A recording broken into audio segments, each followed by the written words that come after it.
श्री जगदीश प्रसाद गुप्ता छत्तीसगढ़ शासन में chief engineer के पद से रिटायर होने के बाद श्री द्वारिका महाराज स्मृति न्यास के तत्वाधान में श्री द्वारकाधीश एवं बागेश्वर महादेव मंदिर का वर्ष 2005 में अपने पुत्रों इंजीनियर कुंजन गुप्ता एवं इंजीनियर भुवन गुप्ता के सहयोग से अवंती विहार रायपुर छत्तीसगढ़ में निर्माण करवाया। श्रीमद् भागवत कथा, राम कथा, गीता तत्व, वेदांत आदि के तात्पर्य को व्यासपीठ से कहने के कारण संतों द्वारा इन्हें आचार्य श्री जगदीश भी कहा जाता है। अपना संपूर्ण जीवन परमात्मा की सेवा में दिया उन्होंने परमात्मा भगवान श्री द्वारिकाधीश के दिव्य गुणों और कर्मों को लेकर अभी तक 15 ग्रंथ लिखे हैं, जिन ग्रंथों को भारतवर्ष के जगत गुरु और महापुरुष संतों के द्वारा आशीर्वाद प्राप्त हुआ है। उनके ग्रंथ श्री राम कथा अमृत से अनमोल का उद्बोधन आप सुन रहे हैं। उनके इस ग्रंथ में 7 विचार हैं, उसमें से षष्ठम विचार श्री रामचरित्र का उद्बोधन सुन रहे हैं। जहाँ एक सारा नगर जो है राज तिलक के उत्सव में मग्न है कि राम राजा बनेंगे, राम राजा बनेंगे। कुटिल दासी मंथरा की वशीभूत हुई कैकेयी के हृदय में बड़ी जलन हो रही थी। अब देखिए, अब आप लोग कहेंगे कि साहब क्या करती कैकेयी, वो तो देवता ने उसकी बुद्धि बिगाड़ दिया। अच्छा, तो भरत जी की बुद्धि क्यों नहीं बिगाड़ पाए देवता? जब भगवान भरत जी मनाने जा रहे हैं तो देवता घबराते हैं।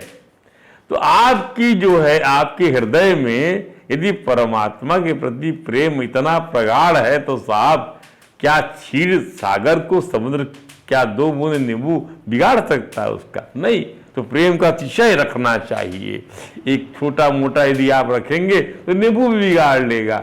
विशाल पैमाने पे भगवान का प्रेम अपने साथ जोड़िए, अधिक से अधिक अभ्यास करिए, कर्म से, धर्म से, तप से, जप से, स्मरण से, वंदन से, जो कर सकते हैं करिए। आयु जो थोड़ी सी आयु जो है वो आपको बहुत काम आएगी, बहुत काम आएगी। थोड़ा सा धन यदि आप बचपन में जमा कर दें तो आपकी कालांतर में उम्र जब बूढ़े होते तो बहुत काम आता है, बढ़ जाता अनंत गुना। वैसे ही बड़ी जलन हो रही है किसको? कैकेयी जी को, मंथरा के वशीभूत। आप किसी भी दुष्ट के वशीभूत हो जाएंगे तो जलन आपको हो ही करेगी। इस दुष्ट संग न देव जाता, को न दुस्संगति पाई न साई, और रहाई न नीच मते चतुराई। नीच की बुद्धि से चलोगे तो चतुराई नहीं रह जाएगी, चतुराई नहीं रह जाएगी। मंथरा के बहकाने पर कैकेयी जी को भवन में श्रृंगार त्याग कर आभूषणों को फेंक दिया, शैया का त्याग कर फर्श पर पसर गई।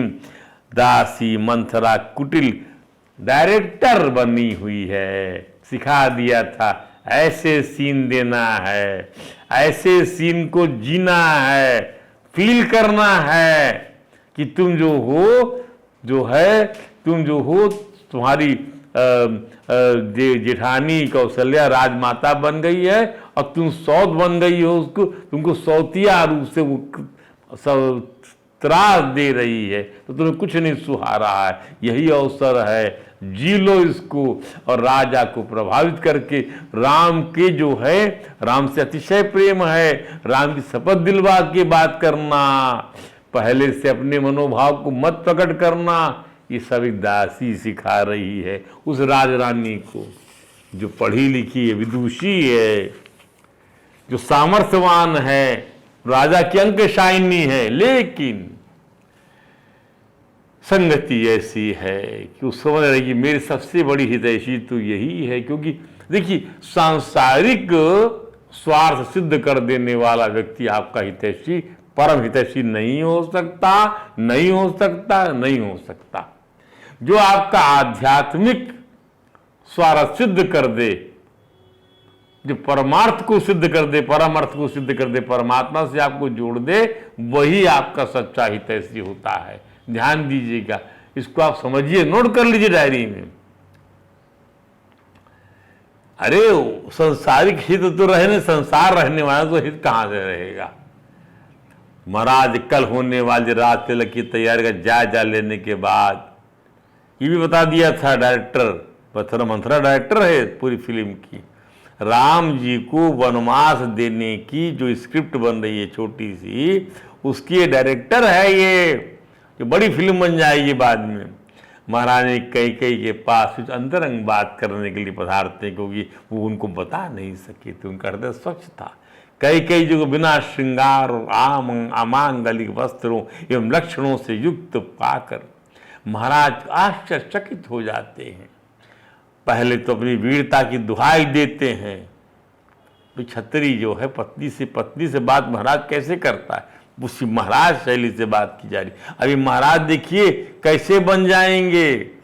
अभी सीखी बखारते हुए महाराज कह रहे हैं, अनहित तोर प्रिया कई कीना, किसने तुम्हारा हित किया है प्रिय, कई दुई सिर कई जमु चहलीना, किसके 2 सिर उगाए हैं, किसकी मृत्यु आई है, कौन जमराज के पास जाना चाहता है, मकऊ कही रंग कही कराऊं नरेशु, किसको रंग बना दूं, किसको राजा बना दूं, कहू के पही निकास हूं देश, किसका देश निकाला कर दूं मैं, बता तू मुझको क्या हो गया तुझको, तेरे शरीर में आभूषण नहीं हो, धिक्कार है मेरी वीरता को, मेरे चक्रवर्ती सम्राट होने को।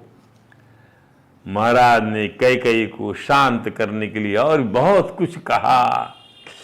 अरे तुम्हारा यदि देवताओं ने हित किया है देवी, तो उन्हें भी मरा हुआ समझ लो तुम, क्योंकि ये वहां तक लड़ने जाते थे देवलोक तक।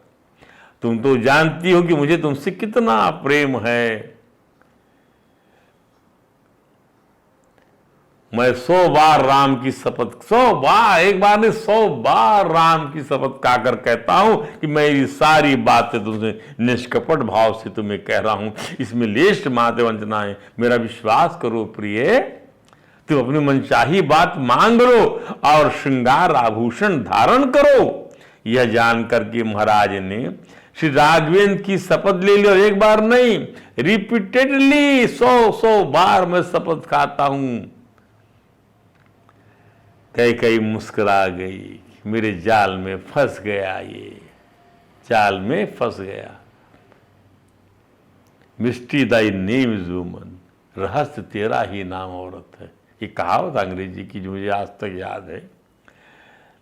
साज श्रृंगार करने लगी, जब साज श्रृंगार करती शपथ तो ले लिया राम की, अब सुंदर लगूंगी तो इनके मन को जो है अच्छी लगूंगी, हैं अपने हाव भाव से रिझाऊंगी, और रिझाने के बाद देखती हूँ कैसे मेरी बात को कैसे रखूंगी मैं, कैसे महाराज को धीरे धीरे स्त्री जो है कैसे अपने आप अपने आकर्षण में बांधती। प्रकृति भी माया भी ठीक ऐसे ही काम करती है। अच्छा ये अच्छा नहीं लग रहा इसको, ये पहले दुख देती है, फिर उसी प्रकार से लपेट के जो है सुख देती है, उसमें भी दुख रहता है। ध्यान दीजिए, अच्छी चीज खिला दी जाएगी पर उसका परिणाम क्या रहेगा, स्वास्थ्य खराब हो जाता है। महाराज तो समझ रहे थे कि बात बन गई, श्रृंगार करने लगी रानी, परंतु कैकेयी तो स्त्री चरित्र को विकृत कर दिया, त्रिया चरित्र करने लगी, उसका मन बना लिया था। महाराज के श्री राम जी की शपथ के बाद अपनी दासी मंथरा के निर्देशन द्वारा, अर्थात डायरेक्टर मंथरा रचित अगले अंक के अभिनय के लिए कैकेयी, जिसका अगला अंक क्या बताया था डायरेक्टर साहब ने, मंथरा जी ने, हम यहाँ पे डायरेक्टर साहब बोल रहे हैं मंथरा को, ताकि फिल्म के हिसाब समझिए आप लोग। महाराज को ये आज तक यही चीज चल रही है, आज तक यही चीज घटित होती जाती है। महाराज नहीं, अपने कुटिल राज में जाल में फंसा हुआ शिकार समझ रही थी कैकेयी।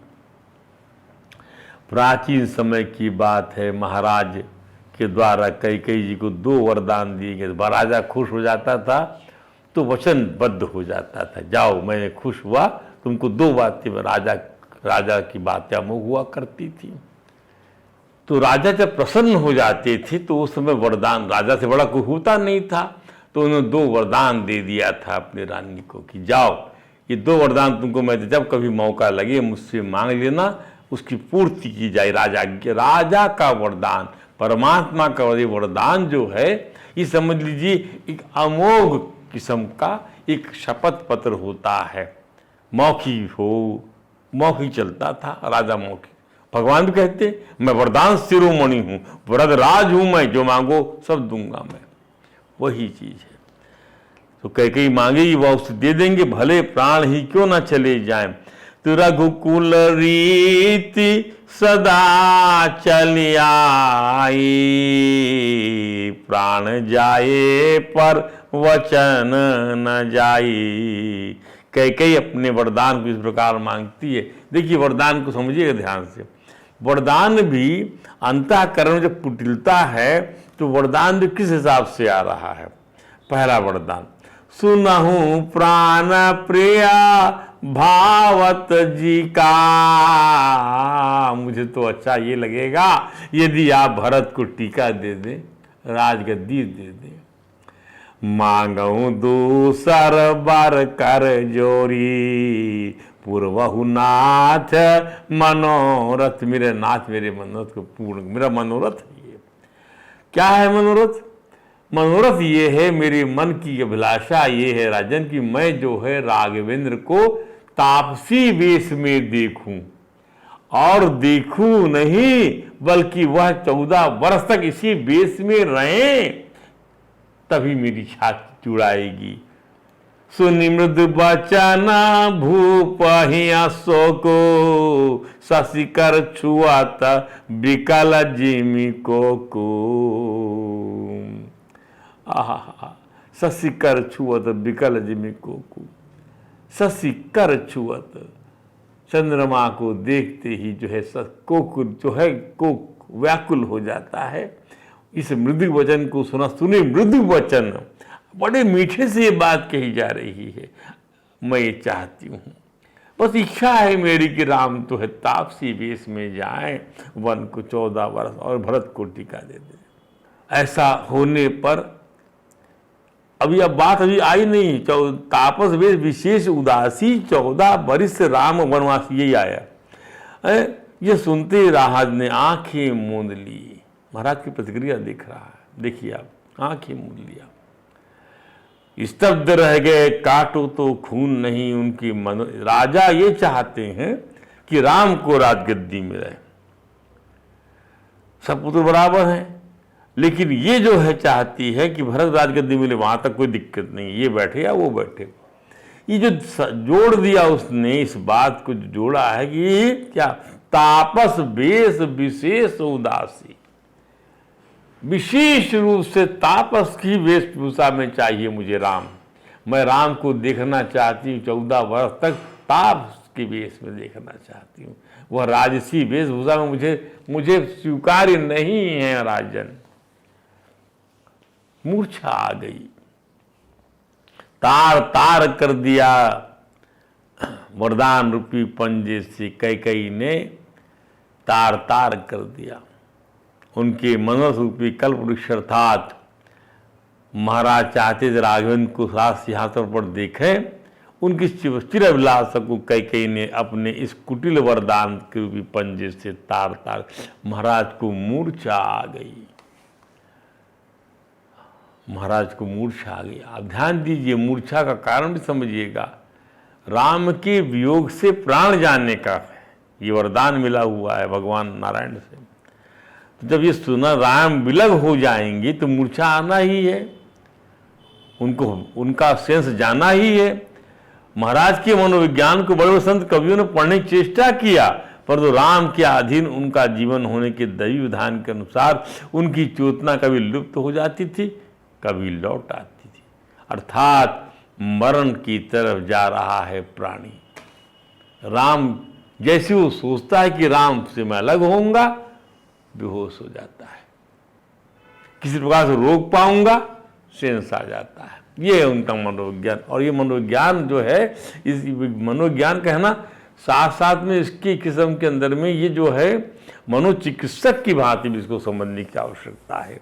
महाराज दशरथ की मनोदशा और महारानी कैकेयी के मनोरथ के बीच राम भक्ति और काम शक्ति, राम भक्ति और काम शक्ति भयंकर द्वंद्व चल रहा है, भक्ति और काम के बीच में। क्या शक्ति है काम की, क्या भक्ति है राम की, देखेंगे आप, देखिएगा इसको। एक राम का भक्त है कौन, महाराज, और ये जो है किसकी भक्त है, काम की शक्ति इसके पास में है, श्रृंगार किए हुए है, अति सुंदर लग रही है और मुख से जैसे वचन जो पसार रही है उसमें कितना जहर मिला हुआ, इसको महाराज अनुभव कर रहे हैं। ये क्या मांग लिया इसने, क्या मांग लिया इसने। एक पिता की हैसियत से आप विचार करें तो कोई दिक्कत नहीं है, दोनों पुत्र हैं, चाहे ये बैठे चाहे वो बैठे, लेकिन राम जाएं क्यों? क्योंकि राम जाए तो राम के अधीन प्राण है, ये नहीं सहन कर पा रहे हैं महाराज, क्योंकि वो चेतना जो है वो चेतना वहाँ से जुड़ी हुई है, उस वरदान से जुड़ी हुई है परमात्मा के। दोनों ही पति पत्नी अपने अपने दृष्टिकोण से वाक प्रहार कर रहे थे। वाक प्रहार की पहल अब ये जो है लौकिक रूप से देखिए इसको। अब जब झगड़ा हुआ तो वाग बाण चलते हैं, वाक बाण चलते हैं, वाक शस्त्र चलते हैं। वाक प्रहार की पहल कौन किया? कैकेयी कर रही है, स्त्री करती वाक प्रहार की, और उन्होंने अपनी कुटिलता से महाराज को श्री राघवेंद्र की सत्य शपथ से बांध रखा था। यही वो चीज है, अपनी प्रतिष्ठा से बांध दिया कि राजा ने शपथ लिया था राम की और उसको पूरा नहीं किया। उसमें बड़ा महत्व है शपथ का, ध्यान दीजिए। कैकेयी जी के वरदान के फलस्वरूप महाराज को श्री राम के नित्य दर्शन, नित्य सानिध्य का, उनकी परम भक्ति का जो लाभ प्राप्त था, उससे उनसे वह परम लाभ दूर किया जा रहा है, और यही सोच उनके मन को खाए जा रही थी। इसको यूं समझ लीजिए कि आपके भगवान के साथ जो आपका छोटा मोटा भी प्रेम होता है तो अपने ठाकुर जी की फोटो को आप हृदय से लगा के रखते हैं, अपने प्रीतम की फोटो लगा रखते हैं, उनके दर्शन करने जाते हैं, उनकी बातें सुनते, भाव विभोर के उनसे बातें करते। अब कोई इसको छीन ले तब कैसा लगता है? और यह तो साक्षात पुत्र रूप में प्राप्त किया था और शर्त के साथ प्राप्त किया था कि मेरे अंदर में आपके प्रति पुत्र भाव बना रहे, मैं जीऊं तो आपके पुत्र संयोग से और मरूं तो आपके वियोग से, चाहे दुनिया मुझे कुछ भी कह ले। देखिए अब यही चीज हो रही है। इसलिए राम गमन की बात सुनकर उन्हें बार बार मूर्छा आ रही थी, जा रही थी। जैसे गोपांगनाएं श्री कृष्ण के दर्शन के बिना रह नहीं पाती थी, वैसा ही जीवन महाराज दशरथ का था। ये प्रसंग वहां भी घटित हुआ है वृंदावन में, जब लेने आए, क्रूर लेने आए, तब श्री कृष्ण को राम का आंखों से ओझल होना महाराज की जान पर आता था। आंखों से ओझल होना महाराज की जान पर आता था। महाराज का जो है मानस जो है वह शून्य हो जाता था। जब अपने यज्ञ की सुरक्षा के लिए राघवेंद्र को मांगा था किसने? विश्वामित्र जी ने। तब भी उन्होंने यही कहा था, राम देत नहीं बनत गोसाई, राम को न मांगिए मुझसे। अक्रूर जी भगवान श्री कृष्ण को लेने ब्रज पहुंचते हैं तो गोपांगनाओं की मनोव्यथा महाराज दशरथ जी के समान ही थी, जिनकी आंखों के सामने से कैकेयी श्री राम को 14 वर्ष के लिए हटा रही है। गोपियों ने जब सुना कि अक्रूर जी श्याम सुंदर को मथुरा ले जाने आए हैं तो बहुतों के हृदय में ऐसी जलन हुई कि गर्म सांस चलने लगी, मुख कमल कुमला गया, और बहुतों की ऐसी दशा हुई वे अचेत हो गई और उन्हें अपने तन मन वसन की कोई भी सुध नहीं रह गई। भागवतकार ने लिखा है, उसको उस वर्णन को भी सुनिए आप, कि भगवान को मथुरा ले जाने के संदेश को सुनने के बाद जब गोपांगनाओं ने सुना तब उनकी, यहाँ तो पुत्र ही जो है, यहाँ वहाँ प्रीतम को ले जा रहे हैं, यहाँ पुत्र, अब भगवान यदि पुत्र बना है, अब भगवान यदि प्रीतम बना है, भगवान ही हो। आप सोचिए, मीराबाई का उदाहरण दीजिए ना आप, साथ साथ लेके आई थी गिरधर गोपाल को अपने साथ में, अपने ससुराल पीहर से, अब पति मान के उनके साथ रहती थी, और राजा भोजराज को भी उसको उनकी इस भक्ति को स्वीकार करना पड़ा था। जब चली गई तो वहाँ वर्षा भी नहीं हुई थी, जहर का प्याला भी पिलाया गया तो वो मरी नहीं थी। 2 ही शख्सियत हिंदुस्तान में मैंने देखा है साहब जो भगवान के श्री विग्रह में समा गई हैं। एक तो मीराबाई भगवान द्वारकाधीश में, और दूसरे मेरे चैतन्य महाप्रभु भगवान जगन्नाथ जी में समा गए। जिनका आज इस कान का इतना बड़ा जो है आभा मंडल भगवान की भक्ति कराता फिर चारों तरफ। अब देखिए, तो वो सुध बुध रही नहीं, तो इसके लिखा भागवतकार ने गोपांगनाओं को सुध बुध रही नहीं, केवल ये सुनकर कि अक्रूर मथुरा ले जाने के लिए आए हैं। क्या कह रहे हैं भागवतकार भगवान सुखदेव जी महाराज?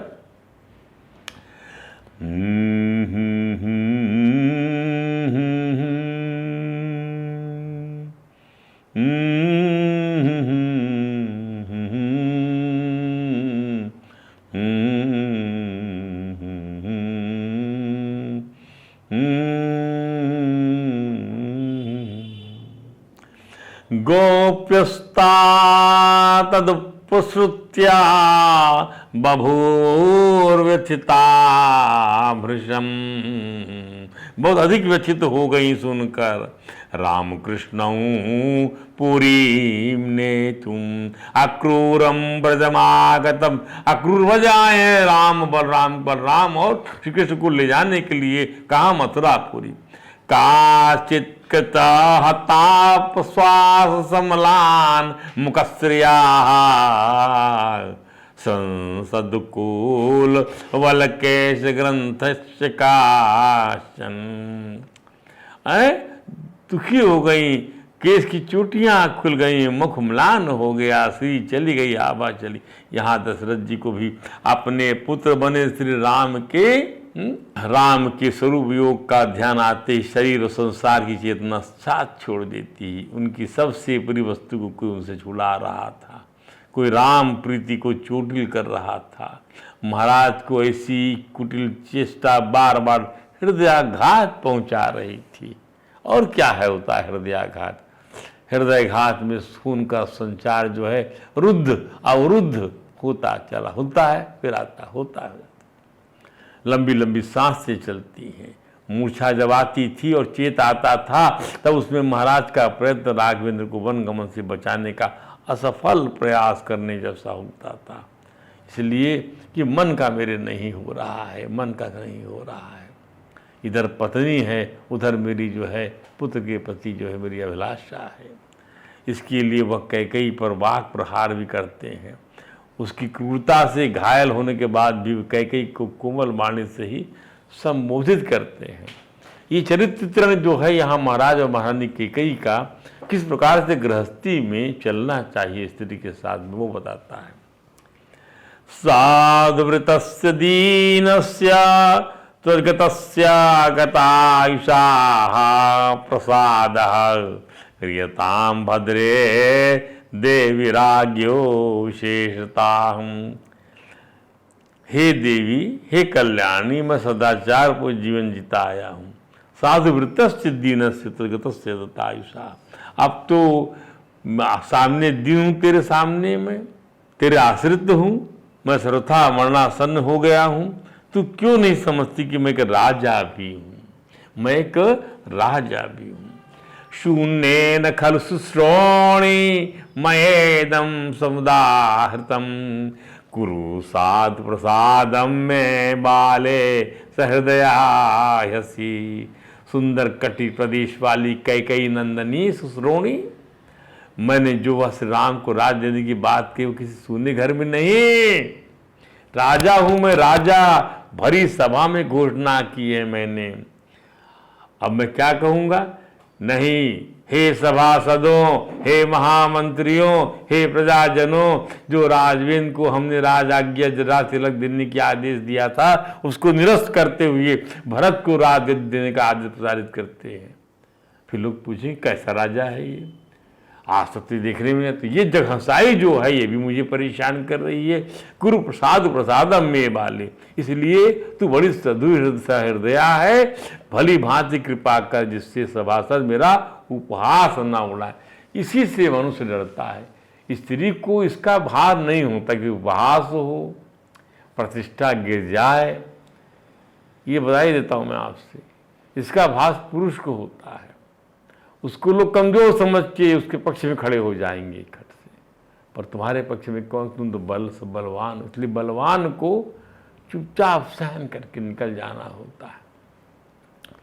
प्रसीद देवी रामो में तददत्तम राजम अव्ययम लभिताम सीता पांडे यसा परम वापससी।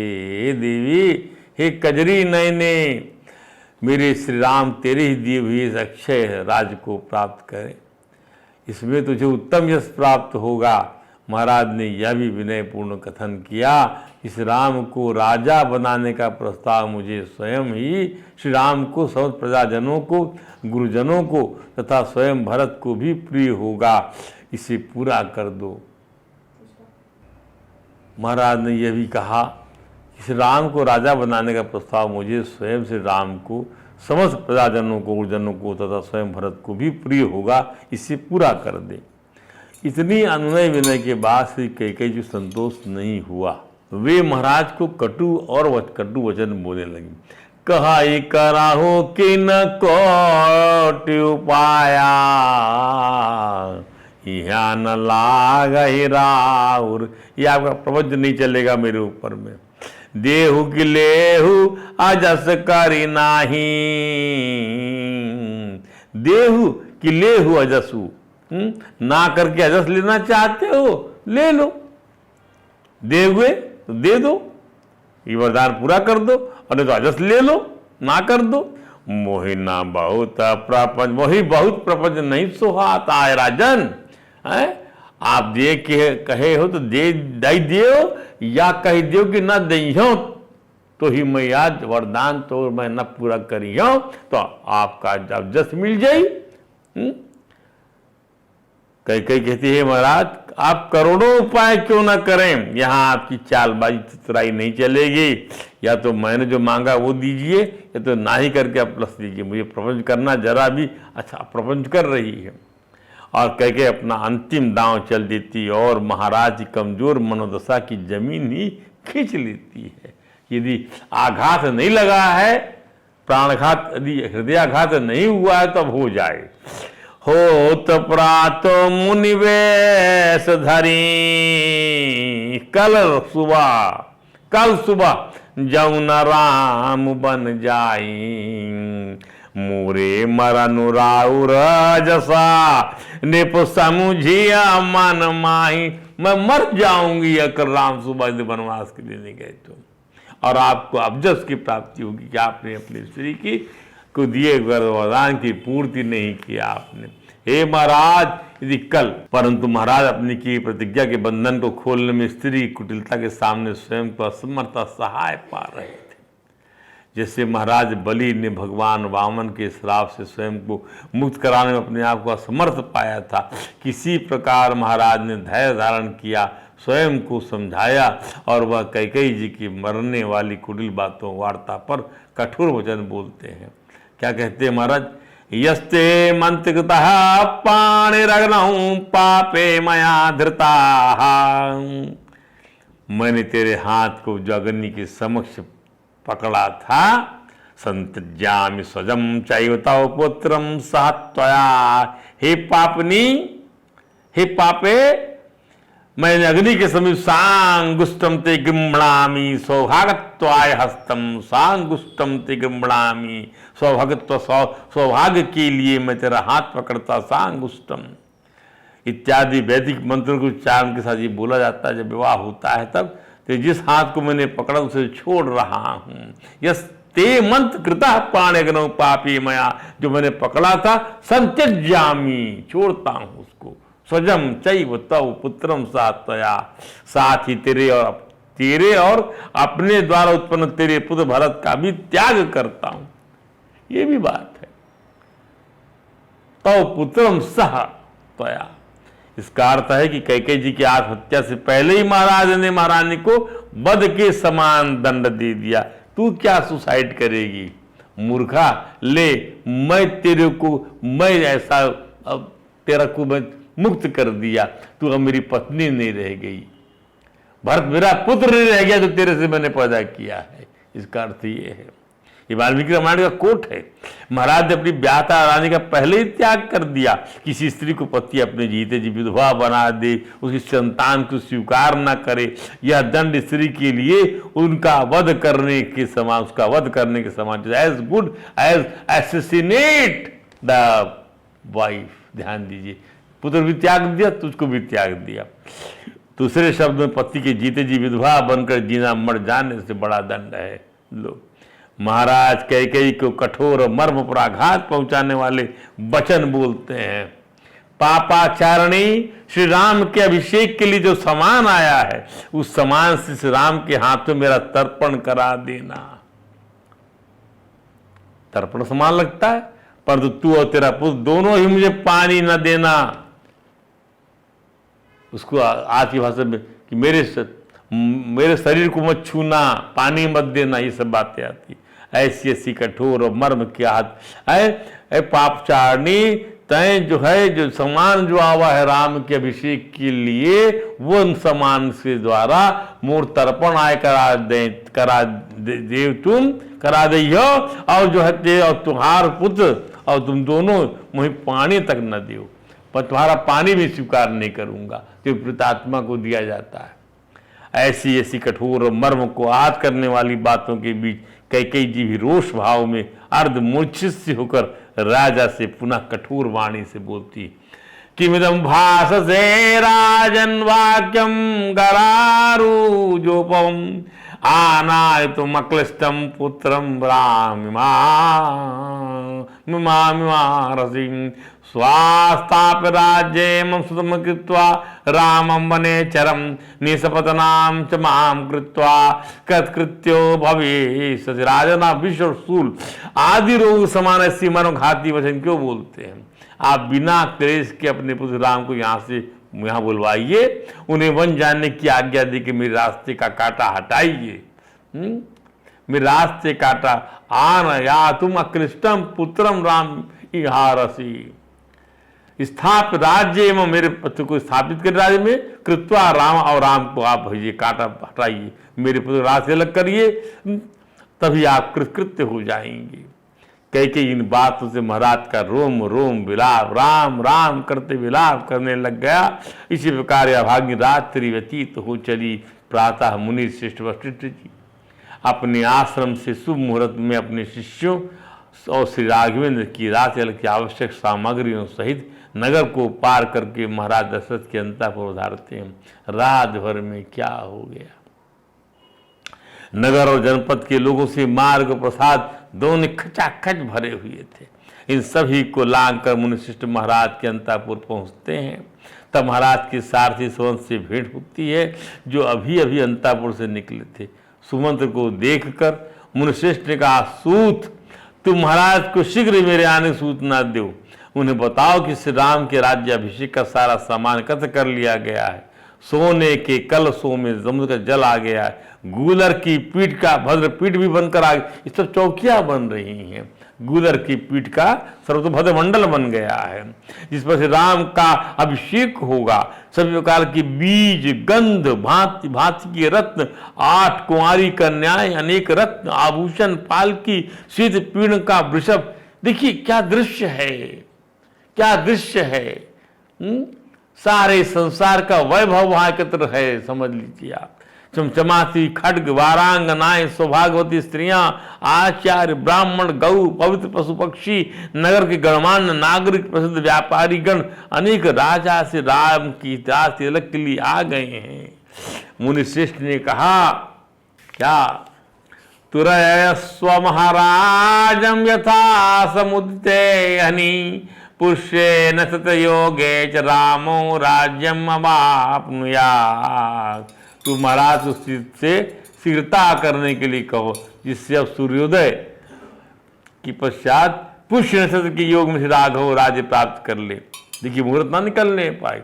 सूर्योदय के पश्चात जो नक्षत्र आ रहा, पुष्य नक्षत्र आ रहा है, उसमें राजा राघव को राज्य मिलना है, राज्य तिलक होना है। सुमंत्र जी राजमहल में किसी भी समय आने जाने की राजा आज्ञा थी उनको, कभी भी आइए, कभी भी जाइए। महाराज के निजी सेवक भी हैं और शुद्ध भी हैं। सुमंत्र पहुंचकर हाथ जोड़कर महाराज की स्तुति करने लगे। उठिए महाराज, उत्सव कालिक मंगल कृत्य पूर्ण करके वस्त्राभूषणों से सुशोभित शरीर से सिंहासन पर विराजमान होइए। हे ककुत्सनंदन, चंद्रमा सूर्य शिव कुबेर वरुण अग्नि और इंद्र आपको विजय प्रदान करें। महाराज, मुनि श्रेष्ठ वशिष्ठ जी ने बताया है कि श्री राम के अभिषेक की पूरी तैयारी हो गई है। सभी लोग आके प्रतीक्षा कर रहे हैं, कभी शुभ मुहूर्त ना बीते जाए। महाराज, आपके दर्शन के बिना किसी भी प्रकार की शुभ अर्थहीन है। परंतु महाराज को उस पुत्र के वचन आनंदित नहीं कर सके। महाराज अपने प्रिय पुत्र राम के वियोग की संभावना से ही पुनः शोकाकुल हो गए और उनके नेत्र लाल हो गए। उन्होंने नजर उठाकर एक बार सुमंत्र जी की ओर देखा और इस प्रकार, सूत, तुम ऐसी बातें सुनाकर मेरे हृदय को बींध रहे हो। सुमंत्र जी महाराज की करुण वचन सुनकर ये उनकी दीन दशा देखकर अवाक रह गए, पीछे हट गए। महाराज के नेत्र सब कुछ बता रहे थे, जैसे रात की किसी ने उनको मारा हो, पीटा हो, ऐसा लग रहा था। उनके मनोभाव, जो हृदय में जो चीज़ें हृदय में जो होश आना, फिर बेहोश हो जाना, ऐसे सिम्टम्स जो थे उनके चेहरे पे आ रहे थे। सुमंत्र आज रात तो कई बीच में आती बोलने के लिए। सुमंत्र राजा रात भर राम के रात तिलक के हर्ष के कारण इस अवसर पर उत्कंठित होकर जागते रहे, झूठ बोलती है और इसीलिए इन्हें नींद सी आ रही है। अतः तुम राजकुमार श्री राम को यहाँ बुला लाओ, उसे ही बुला लाओ। सुमंत्र ने कहा, भामिनी, मैं महाराज की आज्ञा सुने बिना कैसे जा सकता हूँ। तब मंत्री जी की बात सुनकर महाराज दशरथ ने कहा, सुमंत्र, रामम द्रक्ष्यामि शीघ्रम आनय सुंदरम। हे सुमंत्र, मैं राम को देखना चाहता हूँ, जाओ शीघ्र उन्हें बुला लाओ। रामम द्रक्ष्यामि शीघ्रम आनय सुंदरम। सुमंत्र महाराज दशरथ के महल से निकलकर ध्वजा पताकाओं से सुशोभित राजमार्ग पर आ गए। वे उल्लास और हर्ष से भरे हुए थे। राजमार्ग पर श्री राम के राज्याभिषेक की आनंददायिनी बातें सुनते हुए श्री राघवेंद्र के महल के पास पहुंच जाते हैं। श्री राम का वह महल मेरु पर्वत के समान शोभा पा रहा था। हाथ जोड़कर शाम की वंदना करने के लिए उपस्थित हुए असंख्यक मनुष्यों से वह महल भरा हुआ था। आज भगवान का राज तिलक होने वाला है, काफी भीड़ थी वहां पर भी। किसी को ये अंदर का परिदृश्य नहीं मालूम। सुमंत्र जी पुरातन वृत्तांत तो ज्ञाता है, वे मनुष्यों की भीड़ से भरे हुए महल के अंतःपुर के द्वार को लांघकर महल के एकांत कक्ष पहुंचे, जहां भीड़ भाड़ बिल्कुल नहीं थी। द्वार रक्षक द्वारा दी गई सूचना पाकर श्री राम ने पिता की प्रसन्नता के लिए उनके अंतरंग सेवक सुमंत्र जी को वहीं अपने निज कक्ष में बुलवा लिया। सुमंत्र जी ने कहा, हे राघव, इस समय आपके पिता महाराज रानी कैकेयी के साथ बैठे हुए आपको देखना चाहते, कृपया प्रस्थान विलंब न कीजिए। श्री राम अपनी भार्या सीता जी से सुमंत्र जी का संदेश मिलने पर कहते, हे सीते, मेरे पिता महाराज सदैव मेरा ही चाहने वाली मेरी माता कैकेयी राजकुमारी के साथ मेरे राज्याभिषेक के लिए आहूत अंतरंग परिषद में मंत्रणा करने हेतु मुझे बुला भेजा है। उनको भी नहीं मालूम कि क्या घटना घटित हुई है, क्या होने जा रहा है। किसी को कुछ नहीं मालूम, किसी को कुछ नहीं मालूम क्या हो रहा है। अतः मैं शीघ्र जाकर महाराज का दर्शन करूंगा और तुम यहाँ आनंद से विचरण करो। सीता जी रघुनाथ को द्वार तक छोड़ने जाती हैं, उन्हें अपनी शुभकामनाएं देती कहती, हे स्वामी, पिता महाराज युवराज पद पर अभिषेक करने के पश्चात आज दूसरे ही सत्र में राजसूय यज्ञ करेंगे आप। इस यज्ञ में मैं ही आपके का सम्राट के पद पर अभिषेक हो जाएगा। सीता जी आनंदपूर्वक यह भी कहती है, दीक्षितम्ब संपन्नम रावराजनधरम शुचिम कुरंग श्रृंग पाणिम च पश्यन्ति त्वां भजाम्यहम। हे रघुनंदन, आप व्रत धारण कर राजसूय यज्ञ में दीक्षित हो। श्रेष्ठ मृग चर्मधारी पवित्र तथा हाथ में मृग का श्रृंग धारण करने वाले हूँ। इसी रूप में मैं आपका दर्शन करती हुई आपकी सेवा में संलग्न रहूं, यही मेरी शुभकामना है। इसके बाद जो कथानक और है वह कथानक भगवान निकलेंगे, जाएंगे। इस कथानक का विस्तार हम अगले प्रवचन में करेंगे। आज कथा को यहीं विश्राम देती हैं। वह सियावर रामचंद्र की जय, पशु हनुमान की जय। हरे राम राम राम हरे हरे, हरे कृष्ण कृष्ण कृष्ण हरे हरे।